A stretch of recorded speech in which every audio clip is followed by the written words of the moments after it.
नमस्कार दर्शकवृन्द, जनताको अधिकार हेरेर बस्नुहुने यहाँहरू सम्पूर्णलाई हार्दिक स्वागत गर्न चाहन्छु। जनताको अधिकारमा हामीले राज्यदेखि पछि परेका आवाजबिनहरूको आवाजलाई प्रस्तुत गर्दै र देशको समसामयिक विषयमा पनि भलाकुसारी गरिरहेका छौँ। र केही समय यता नेपालमा स्थानीय चुनाव आइरहेको छ र यति बेला हामीले स्थानीय चुनावको विषयमा पनि छलफल गरिरहेका छौँ। र सोही क्रममा आज हामीसँग ओखलढुङ्गा जिल्लाका खिजीदेम्बा गाउँपालिकाका अध्यक्ष वेदबहादुर रोकाजी हुनुहुन्छ। उहाँ हाम्रो स्टुडियोमा आइसकेको छ। उहाँसँग हामीले राजनीतिक विषय लगायत उहाँ योभन्दा पहिला पनि खिजीदेम्बा गाउँपालिकाको अध्यक्ष पनि हुनुहुन्छ। 5 वर्षसम्म उहाँले के गर्नुभयो, उहाँको कार्यकाल अहिले अन्तिम चरणमा नै पुगिसकेको छ। यो विषयमा चाहिँ जनतालाई उहाँले के सेवा गर्नुभयो, के प्रतिबद्धता गर्नुभयो, उहाँले चुनावमा उठाएका योजनाहरू चाहिँ पुरा गर्नुभयो कि भएन, अनि अब भावी योजनाहरू के छ त, सोही विषयमा उहाँसँग हामीले भलाकुसारी गर्नेछौँ। दर्शकबिन हाम्रो साथमा रहनुहोला। यहाँलाई जनताको अधिकार कार्यक्रममा हार्दिक स्वागत गर्न चाहन्छु। नमस्कार। अब स्थानीय चुनाव पनि अहिले हाम्रो घर आँगनमा आइसकेको छ। यहाँले चाहिँ आफ्नो कार्यकालको अन्तिम चरणमा आइसक्नु भएको छ होइन? के गर्नुभयो, कसो गर्नुभयो, जनतालाई कति खुसी पार्नुभयो? अब खुसी, जनता खुसीका कुरा गर्दाखेरि पनि स्रोत र साधनले भ्याएसम्म हामीलाई राज्यबाट उपलब्ध स्रोत र साधनले भ्याएसम्म सबैको समन्वयमा एकताका साथ हामीले चाहिँ काम गरेका छौँ। त्यसो गर्दै गर्दाखेरि आत्मा सन्तुष्टि छ।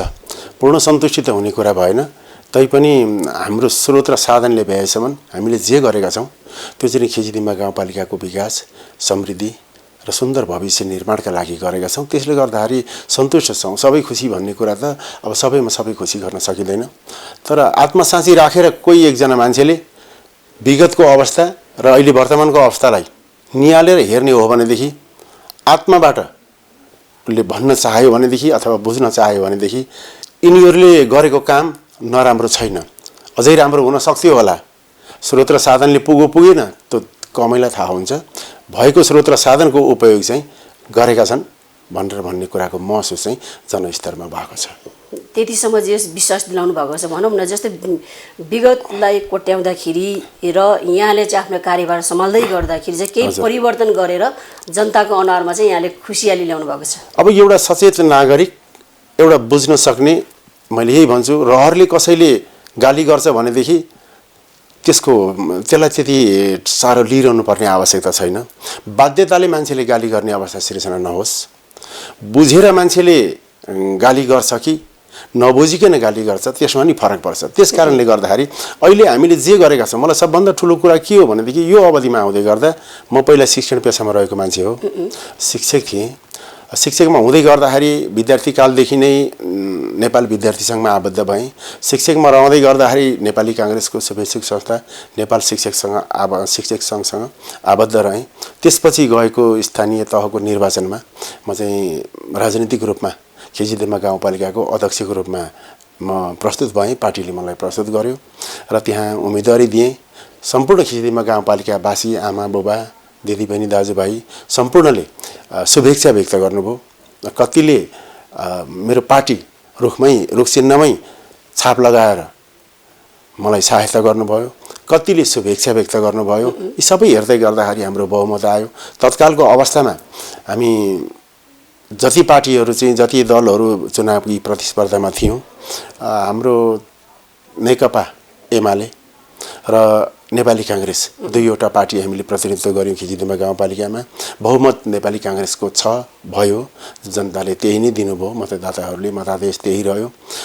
एमालेको पनि प्रतिनिधित्व भयो।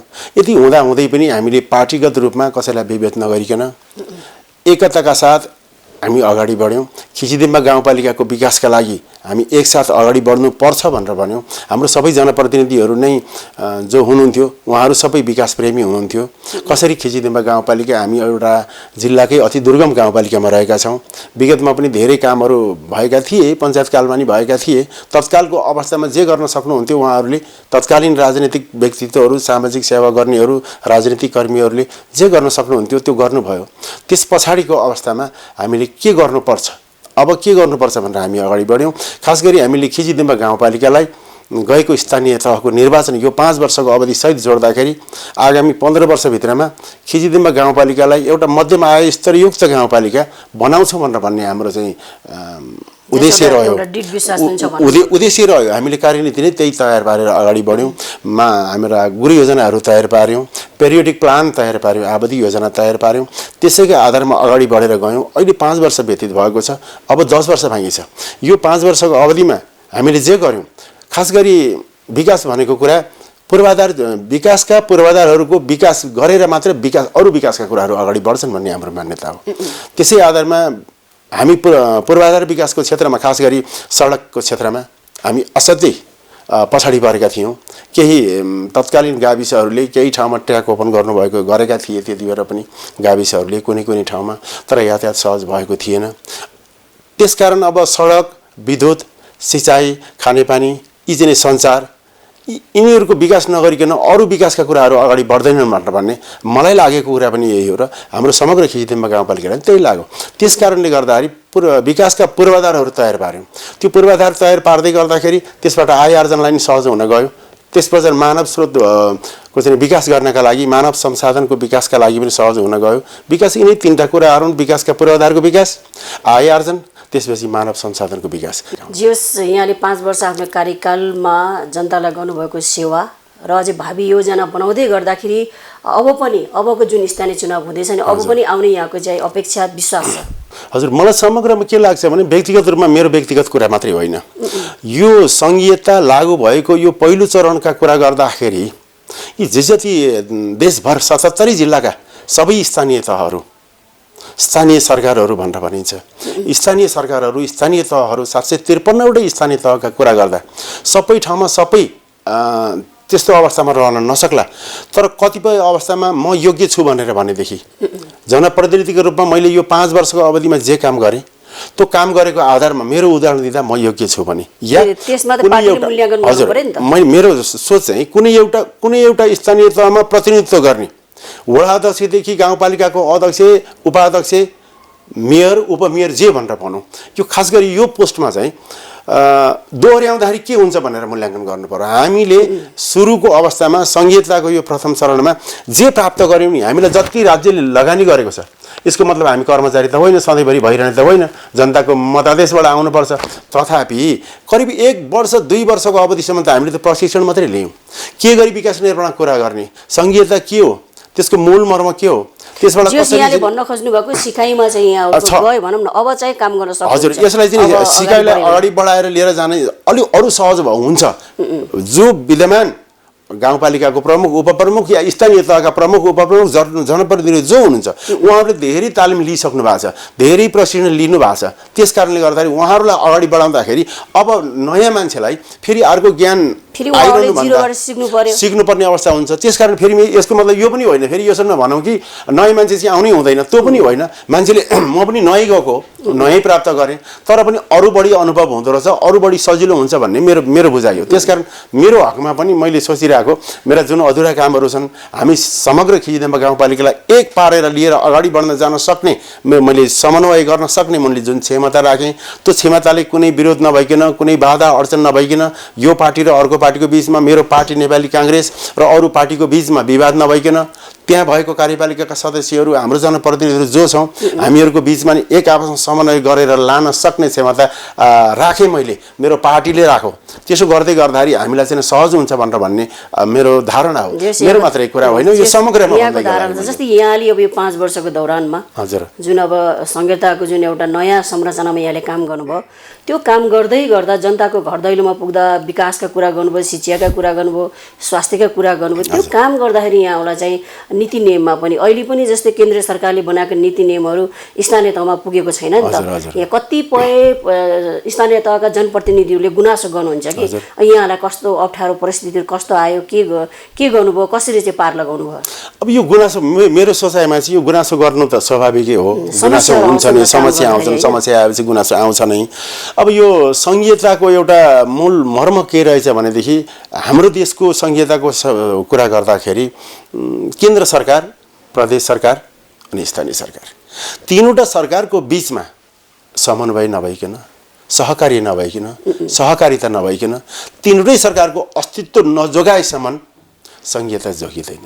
त्यसो गर्दै गर्दा सबभन्दा पहिला हामीलाई धेरै, मैले पनि गुनासो नराखेको होइन, मैले सङ्घप्रति चाँडोभन्दा चाँडो नियम बनाइदिनुहोस्, चाँडोभन्दा चाँडो कानुन दिनुहोस् भनेर भन्यो। सङ्घले कानुन नदिएसम्म प्रदेशले दिने कुरा भएन, प्रदेशले नदिएसम्म स्थानीय तहले दिने भएन। हामीले अहिले बनाएका कार्यविधिहरू, अहिले बनेका नियमहरू जुन छन्, हामीले अन्तमा के लेख्न बाध्य भएका छौँ हाम्रो त्यो ऐनमा भनेदेखि अन्ततः यो सङ्घीय कानुनमा बाधा पुग्यो भनेर भनेदेखि यो चाहिँ लागू हुने छैन भनेर लेख्न पुग्नु परेको छ। किनभने सङ्घले नदिएको भए, यदि सङ्घको कानुन भइदिएको भएदेखि आवश्यक ठाउँमा कोही ठाउँमा छ, कोही ठाउँमा छैन, जुन जुन क्षेत्रको कानुनहरू हुनुपर्ने हो त्यो ठाउँमा हामीले बनाउँदै गर्नु पर्दाखेरि सङ्घको कानुन नभएको, तर हामीलाई आवश्यकता भएको ठाउँमा त हामीले त्यही लेख्नु पर्यो। भोलि त्यो लागू हुन नि सक्छ, नहुन नि सक्छ।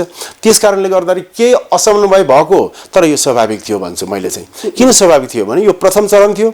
प्रथम चरण भएका कारणले गर्दाखेरि हुन त राज्यले पूर्ण तयारी भएर जानु पर्थ्यो।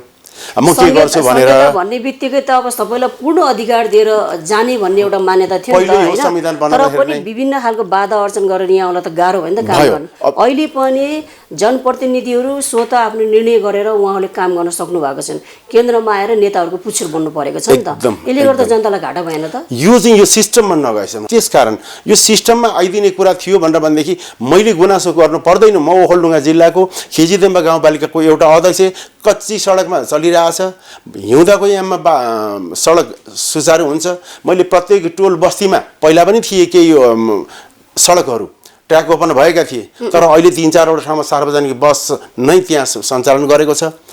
प्रत्येक टोल बस्तीमा सडक पुर्याइदिएको छ। विद्युतको पहुँच अगाडि बढिरहेछ माइक्रो आइडी सहित लिएर। सञ्चारको ठाउँ छैन, जो प्रत्येक वडामा इन्टरनेट सेवा उपलब्ध गराइदिएको छ। यदि गर्दै गर्दाखेरि यो सडकको पहुँचका कुरा गर्ने हो भने त्यो कालोपत्रे सडक चाहिँ कसले गर्ने? त्यो सडक त सङ्घ सरकारले गरिदिनु पर्थ्यो, प्रदेशले गर्नु पर्थ्यो। त्यहाँ गर्नका लागि के गर्नु पर्यो? हाम्रो स्थानीयको त पहुँच पुग्दैन। हामी 7-8 करोड, मेरो गाउँपालिकाको कुरा गर्ने हो भने 7-8 करोड चाहिँ वित्तीय सामान्यकरण अन्तर्गतको बजेट आएर, 4 करोड 5 करोड चाहिँ राजस्व बाँडफाँडको बजेट आएर समग्र त्यत्रो चाहिँ त्यो गाउँपालिका हामीले सञ्चालन गर्नुपर्छ। एउटा 1 किलोमिटर बाटो पिच गर्नु पर्यो भनेदेखि 3 करोडको हाराहारीमा चाहिँ बजेट लाग्छ। भनेपछि हामीसँग 20 किलोमिटर बाटो, 50 किलोमिटर बाटो चाहिँ हामीले कालोपत्रे नगरेसम्म हाम्रो खिजीदिम्बा गाउँपालिका उल्लो छेउदेखि पल्लो छेउसम्म चाहिँ सहज हुँदैन यातायात। त्यो कसले सिर्जना गर्ने त भन्दा सङ्घले सिर्जना गर्ने। त्यो काम कसले गर्ने भन्दा प्रदेशले गर्ने। उहाँहरूले गर्ने भनेर भन्दाखेरि कसलाई गर्ने भन्दा एउटा मन्त्रीलाई गएर बिन्ती भाव गर्नुपर्ने।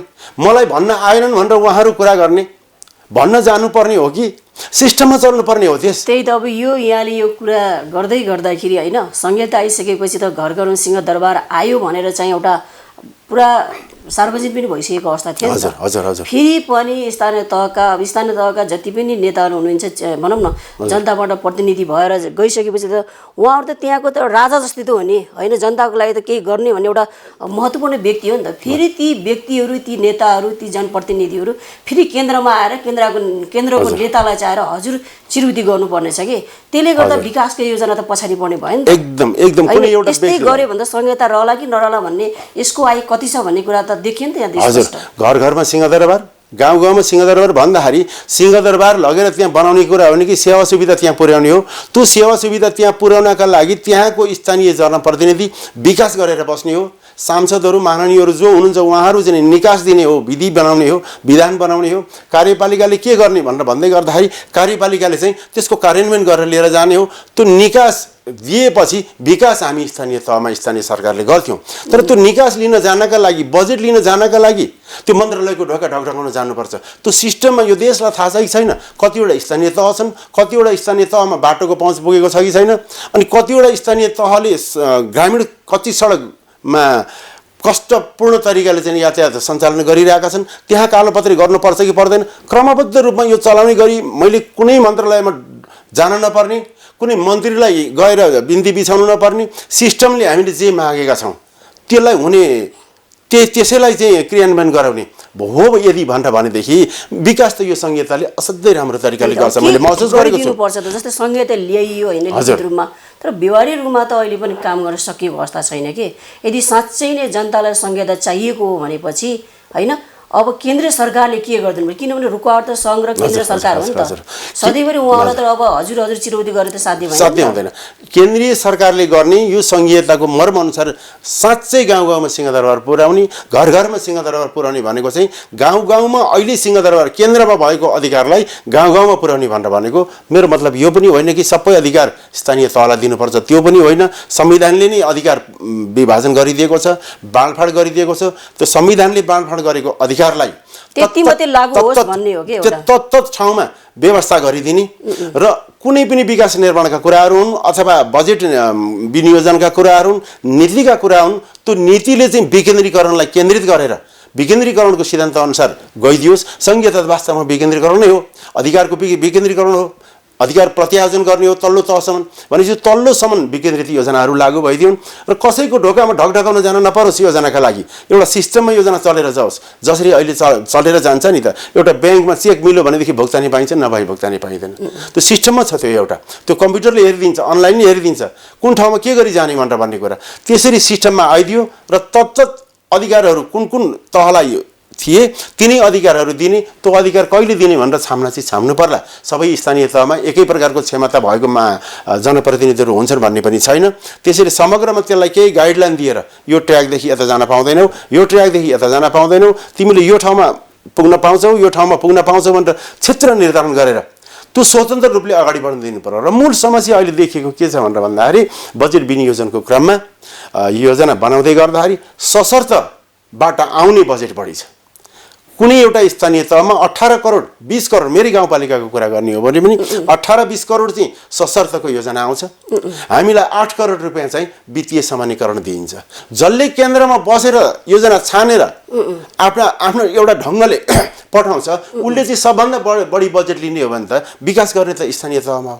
यस्तै गरी विशेष र समपुरका बजेटहरू यही खालका छन्। त्यही त यो त सोझै देखियो नि त। यहाँले जुन एउटा समस्या भोग्नु भएको छ विकासका काम गर्दै गर्दाखेरि प्रत्यक्ष यहाँले जुन एउटा पीडा भोग्नु भएको छ, यो त केन्द्रीकृत सरकारले त सोधै एकाधिकारवाद त लाद्यो नि त। यो संहितामा गएको फर्म्याट त त्यति देखेन त, ओझेलमा पर्ला जस्तो लागेन त। सबै त नभनौँ, यति भनौँ मैले यो संहिता टिकाउनका लागि अब कहाँ के गर्नुपर्छ, भइरहेको संरचनालाई यो वा ऊ भन्न त मिलेन। हामी कति बढी स्थानीय तह पीडा त होइन, जस्तै किन यहाँले प्रत्यक्ष पीडा त भोग्नु भएको छ, सरकारलाई भन्नु पर्यो नि त। जब यहाँ बोल्नुहुन्छ त्यसपछि अर्को व्यक्ति बोल्नुहुन्छ, यस्तो पीडा सहित स्थानीय तहका प्रतिनिधिहरू कति पीडित भएर बस्नु भएको छ होला। यहाँहरू पीडित हुनु भनेकै जनताहरू पीडित हुनु हो, जनताको विकास मोजेल पर्नु। त्यहाँको चाहिँ समस्याको समाधान गर्ने त स्थानीय तह। त्यसकारण मैले समग्रमा के भनौँ भनेर भन्दाखेरि यो संहिताले घर घरमा सिंहदरबार दिन्छ भनेर भन्ने नारा पुरा गर्नका लागि केन्द्रले आफूले मात्रै अधिकार लिएर राख्न भएन। संविधानबाट प्राप्त संवैधानिक अधिकार छ तीनैवटा तहको, त्यसलाई तत्त स्थानीय सरकारमा कार्यान्वयन हुने गरी व्यवस्थापन गरिदिनु पर्यो। र सङ्घको हकमा मैले कुरा गर्दै गर्दाखेरि प्रथमतः सिस्टममा चल्नु पर्यो। व्यक्तिलाई खुसी पारेर विकास निर्माण ल्याउने, कोही सांसदलाई ढोगेर ल्याउनु पर्ने, कोही मन्त्रीज्यूसँग गएर ढोका ढगडा ल्याउनु पर्ने अवस्था सिर्जना नहोस्, एक नीतिगत रूपमा। दोस्रो कुरा भनेर भनेको बजेट विनियोजनको क्रममा जाँदाखेरि सशर्तको बजेटलाई कम र वित्तीय समानीकरणको बजेट बढी, अनि विशेष र समपुरका जुन बजेटहरू हुन्छन् यी बजेटहरू पहुँचका आधारमा आउने अवस्था सिर्जना नहोस्। आफ्ना खुसीले सङ्घले दिन चाहे दिन्छ, दिन नचाहे दिँदैन यो विशेष र समपुरको योजनाहरू। त्यसलाई पनि सङ्घ र प्रदेशले त्यसै गरी गरोस् कि एउटा विधिमा प्रक्रियामा जसरी सूत्रको आधारमा वित्तीय समानीकरणको बजेट आउँछ, राजस्व आउँछ, त्यसै गरी पनि विशेष र समपुरका सिलिङ तोकेको छ तर पहुँच पुगे दिएको छ, पहुँच नपुगे दिएको छैन। यस्तो अवस्था सिर्जना नहोस्। समग्र के भयो कुरा भन्दाखेरि सङ्घले सशर्त अन्तर्गत राखेका जो बजेट छ त्यसको भोल्युम घटाउनुपर्छ, त्यसको कम गर्नुपर्छ। स्थानीय तहलाई वित्तीय समानीकरण अन्तर्गत दिइने बजेटको भोल्युम बढाउनुपर्छ। अनि प्रदेशलाई पनि त्यही किसिमले चाहिँ व्यवस्था गरिदिनु पर्यो। अनि कति योजना कुन सिलिङ अन्तर्गतका योजनाहरू चाहिँ स्थानीय तहले बनाउने भनेर स्वतन्त्र रूपमा अगाडि छोडिदिने हो भने र एउटा गाइडलाइन दिएर छोडिदिने हो भने साँच्चै यो देशमा संहिता आएको महसुस अबको 5-10 वर्षभित्रमा चाहिँ नेपालीहरूले गर्न पाउँछौँ। दर्शकबिन हामी छोटो ब्रेक लिन चाहन्छौँ। यहाँहरू हेर्दै हुनुहुन्छ जनताको अधिकार कार्यक्रम, हाम्रो साथमा रहनुहोला। दर्शकबिन छोटो ब्रेकपछि पुनः हामी जनताको अधिकार कार्यक्रममा आएका छौँ। यहाँहरूले हेर्दै हुनुहुन्छ जनताको अधिकार कार्यक्रम। यति बेला हामीले निर्वाचन विशेष विषयवस्तुलाई लिएर हामीले कुरा गरिरहेका छौँ, किनभने यति बेला हाम्रो देशमा निर्वाचनको माहौल चाहिँ तातिरहेको अवस्था छ देशैभरि। पुनः यहाँलाई जनताको अधिकार कार्यक्रममा हार्दिक स्वागत गर्न चाहन्छु। अब यति बेला चाहिँ अब भनौँ न एउटा जिल्लामा मात्रै होइन, यहाँको ओखलढुङ्गा जिल्लामा मात्रै होइन कि देशैभरि अहिले चाहिँ यो चुनावी माहौल तातिरहेको अवस्था छ। अहिले पनि अब नेपाली काङ्ग्रेसमा चाहिँ यहाँ आबद्ध हुनुहुन्छ। नेपाली काङ्ग्रेस अहिले गठबन्धनमा गइरहेको अवस्था छ। मानौँ ल ठिक छ, सरकार बनाउँदा गठबन्धनमा जाओस्, तर अहिले नेपाली काङ्ग्रेसका यति धेरै जिल्लामा रहेर, ओडामा रहेर, क्षेत्रमा रहेर काम गर्नुभएको छ नि त। तर पनि अहिले राम्रा राम्रा नेताहरू यो गठबन्धनले गर्दा बाइपास हुने अवस्था छ। यहाँले चाहिँ कसरी बुझ्नु भएको छ? अब यसलाई व्यक्तिगत रूपमा कुनै एउटा पार्टीको हितका दृष्टिकोणले र वैयक्तिक रूपमा हेर्ने हो भनेदेखि यो उपयुक्त होइन होला। पदीय दृष्टिकोणले कसले पद प्राप्त गर्ने, कसले नलिने, कसलाई अवसर कति दिने भन्ने दृष्टिकोणले हेर्दाखेरि पनि यो उपयुक्त नहोला त्यो त्यो त्यो त्यो रूपमा हेर्दाखेरि। तर समग्रमा यो देशको रूपलाई हेर्दाखेरि, अहिलेको राजनीतिक परिदृश्यलाई, विगतदेखि अहिलेसम्मको राजनीतिक परिदृश्यलाई हेर्दाखेरि, यथार्थलाई हेर्दाखेरि नेपाली काङ्ग्रेस यो नेपालको एउटा अभिभावक पार्टी रहेछ र हो पनि। त्यो अभिभावकले नेतृत्व मात्रै गर्ने होइन, अभिभावकत्व भूमिका पनि निर्वाह गर्नुपर्दो रहेछ। यहाँलाई थाहै छ, यसभन्दा अगाडि कम्युनिस्टको लगभग 2/3 सरकार हुँदै गर्दाखेरि, नेकपाको 2/3 सरकार हुँदै गर्दाखेरिको सरकार ढलेर छिन्न भिन्न भएर सत्ताका लागि विवाद उत्पन्न भएर को प्रधानमन्त्री बन्ने र को नबन्ने भन्ने स्थिति उत्पन्न भएर देशले चाहिँ तहस नहस भोग्नु पर्यो। जति बेला देशमा कोरोना महामारी लागिरहेको थियो, मान्छे भोकमारीले तहस नहस भइरहेका थिए, मान्छे रोग व्याधिले महामारीले तहस नहस भइरहेको अवस्थामा राजनीतिक माहौल कस्तो भनौँ यो सर्वविदित छ। त्यसलाई दृष्टिगत गरेर हेर्दाखेरि त्यसले हाम्रो देशको अर्थतन्त्रलाई कति घाटा पुर्यायो होला, त्यसले हाम्रो देशको विकासलाई कति घाटा पुर्यायो होला।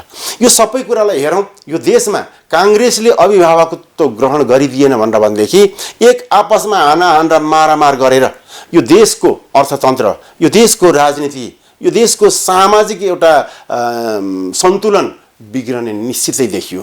त्यस कारणले गर्दाखेरि पनि नेपाली काङ्ग्रेसले हिजो द्वन्द्वकालका कुरा गर्दै गर्दाखेरि पनि आफ्नो सयौं कार्यकर्ताहरूले शहादत प्राप्त गर्दै गर्दाखेरि अहिलेसम्म अपाङ्गताको शास्ति भोगिरहेका छन् नेपाली काङ्ग्रेसका। त्यस्तो नेपाली काङ्ग्रेसले मात्रै नभनौँ, अरू पार्टीका साथीहरूले पनि त्यत्तिकै शास्ति भोगिरहेका छन्। स्वयं माओवादी विद्रोही, त्यति बेलाको विद्रोही माओवादी, उहाँहरूको कार्यकर्ताहरूले पनि त्यस्तो शास्ति भोगिरहनु भएको छ। अपाङ्गताको अवस्था लिएर बस्नु परेको छ, एउटा सबल शरीर अपाङ्गतामा परिणत भएर बस्नु परेको छ। त्यो अवस्था सिर्जना भयो। त्यस्तो बेलामा पनि नेपाली काङ्ग्रेसले शान्ति प्रक्रियामा ल्याइ पुर्यायो। त्यसपछि हाम्रो त के थियो त, बहुदलीय व्यवस्था थियो 46 सालमा, त्यही नै लिएर आएको। 7 सालदेखिको प्रजातन्त्रका लागि लडिरहेको पार्टी, लोकतन्त्रका लागि लडिरहेको पार्टी, उहाँहरूको छुट्टै किसिमको एजेन्डा थियो। त्यसलाई पनि साम्य पारेर शान्ति प्रक्रियामा ल्याउने जिम्मेवारी नेपाली काङ्ग्रेसले गर्यो भनेदेखि आज फेरि यही अवस्था सिर्जना हुँदै गयो भनेदेखि यो मैले अन्यथा अर्थ नलागोस् फरक पार्टीका साथीहरूलाई, कम्युनिस्टहरूको अहिले जुन गैर जिम्मेवारी कुरो छ देशप्रतिको, यो अवस्थालाई हेर्ने हो भनेदेखि यसै गरी काङ्ग्रेसले छाडा छोडिदिने हो भने एक आपसमा हानाहान गरेर, एक आपसमा मारामार गरेर फेरि द्वन्द्व सिर्जना हुँदैन भनेर भन्ने छैन। ठिक छ, राष्ट्र विकासको लागि, राष्ट्रलाई उन्नति प्रगति र जनताको हितको लागि ठिकै छ सम्पूर्ण पार्टीहरू एकतामय भएको। तर अहिले जुन यो स्थानीय तहमा जनताले चाहिँ एउटा आफ्नो नेतालाई चुज गरेर जति पनि राजनीतिक दलहरू हुन्छ उहाँहरूको विचारलाई हो नि त, उहाँहरूले त भनौँ न छानेर छनौट गरेर चाहिँ जिताउने। यो गर्दाखेरि जुनै पनि चाहे नेपाली काङ्ग्रेस होस्, चाहे माओवादीका होस्, चाहे एमालेका होस्, चाहे अहिले नेकपा एसका होस्, चाहे राप्रपाका होस्, उहाँहरूले त भनौँ न एउटा राम्रो नेतालाई छान्न नपाउने हो कि भन्ने चाहिँ प्रश्न यहाँलाई मैले गरेँ। त्यस्तो छैन, त्यसपछि छैन। मैले अहिले अघिको कुरालाई अलिकति कहाँ टुङ्गाएँ भनेदेखि यो गठबन्धन किन आवश्यक भयो भन्दाखेरि यो देशको स्थिरताका लागि आवश्यक भयो, त्यो गठबन्धन भयो। अब गठबन्धन हुँदै गर्दाखेरि स्थानीय तहका जनप्रतिनिधिहरू कसको को छनौट गर्ने भनेर भन्ने कुरा हो। एउटा कार्यविधि बनाएको छ, एउटा मापदण्ड बनाएको छ, त्यो स्थानीय तहले नै निर्धारण गर्ने हो, त्यो जिल्लाले नै निर्धारण गर्छ। त्यसो त काङ्ग्रेसले मात्रै गुमाउने पनि होइन, काङ्ग्रेसले मात्रै सिट छोड्नुपर्ने अवस्था पनि होइन, माओवादीले पनि थप सहकार्य गरेकै हुन्छ। गठबन्धनको यहाँले पोजिटिभ कुरा गर्दै गर्दाखेरि अब भनौँ न चितवनको घटना हेर्नु भएको छ, यहाँले पोखराको घटना हेर्नु भएको छ, काङ्ग्रेसकै नेताहरूले कार्यकर्ताहरूले चाहिँ गएर ताला लगाइदिनु भएको छ हजुर, कि त्यसलाई के भन्ने त हामीले कसरी जनतालाई भन्नुहुन्छ? अनि स्वाभाविक रूपले कुनै एउटा नेतृत्व अगाडि बढेर आउँदै गर्दाखेरि त्यो नेतृत्वको ठाउँमा अर्को पार्टीको मान्छेलाई लगेर उम्मेदवार दिँदै गर्दाखेरि त्यो नेतृत्वलाई घाटा हुन्छ, नेतृत्व विकासमा घाटा हुन्छ। उसको नेतृत्व विकासमा घाटा हुँदै गर्दाखेरि, क्षति हुँदै गर्दाखेरि त्यो भेगकै विकासमा पनि क्षति हुन सक्छ। तर विकास निर्माणका दृष्टिकोणले सहज परिस्थिति छ भनेदेखि अब 100मा 100 त होइन, बहुमतले चाहिँ त्यसलाई स्वीकारेर लिएर जान सक्छन् र त्यो अवस्था सिर्जना हुन्छ भनेदेखि गठबन्धन गरौँ भन्ने केन्द्रको नीति हो। व्यक्तिगत रूपमा कुरा गर्दाखेरि त्यो असहजै हो, यो चित्त बुझाउने ठाउँ पनि होइन, आफ्नो क्षमता आफैले देखाउन पाउने अवस्था हो। तर अभिभावकत्वको दृष्टिकोणले सहकार्य गरेर जाउँ भनेर भन्दै गर्दाखेरि ल्याएको अवस्थालाई चाहिँ त्यति अन्यथा चाहिँ मान्नु भएन। ठिक छ, म यो कुरा स्वीकार्छु कि क्षति भएको छ, नेतृत्व विकासमा क्षति भएको छ। आज खिचिदिम्बा गाउँपालिकामा भेदबहादुरका त्यहाँ हुँदै गर्दा या कुनै एकजना बहादुर हुँदै गर्दाखेरि, नेपाली काङ्ग्रेसको प्रतिनिधित्व हुँदै गर्दाखेरि त्यहाँ गठबन्धनको नाउँमा अर्को अमुक पार्टीको मान्छे आउँदै गर्दाखेरि त उसको क्षमतामा रोक लाग्ला, त्यो राम्रो कुरा भएन।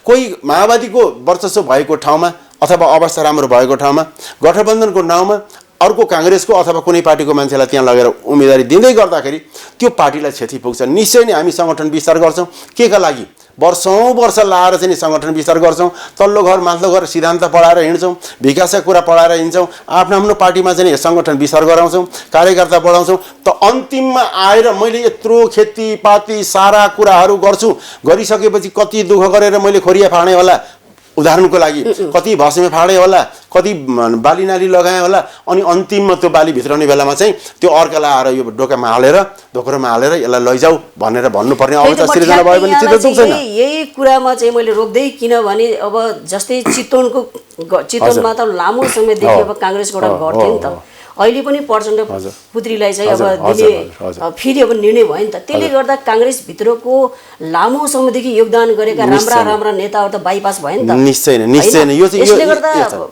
कसलाई घाटा हुन्छ त? गठबन्धनको नाउँमा स्थानीय तहमा यसरी जस्तो चितवनको जस्तो अवस्था सिर्जना नहोस्, त्यस्तो दुखेसो हुने अवस्था सिर्जना नहोस्, एउटा सहज रूपमा गठबन्धन हुने अवस्था सिर्जना होस्, सद्भाव कायम होस् एकअर्कामा। साँच्चै गठबन्धन भनेको केन्द्रीय सरकार बनाउनका लागि मात्रै हो, अन्यत्र तल्लो तहमा यसरी नगरेको भए हुन्थ्यो। तर पनि अब हाम्रो आफ्नै दलले त्यो कुरा अप्नाइसकेपछि अब मान्दिनँ भन्ने कुरा पनि आएन। एक ढङ्गले हेर्दा ठिकै पनि छ।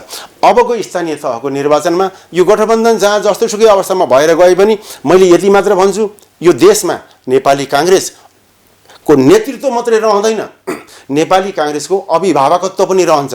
त्यसैले जसले अभिभावकत्व ग्रहण गर्न सक्दैन, जसले अभिभावकको भूमिका निर्वाह गर्न सक्दैन, उसले आफ्ना छोराछोरीलाई अगाडि बढाउन सक्दैन। यो देशमा नेपाली काङ्ग्रेस एउटा अभिभावक पार्टी हो, अभिभावकत्वको भूमिका निर्वाह गर्छ।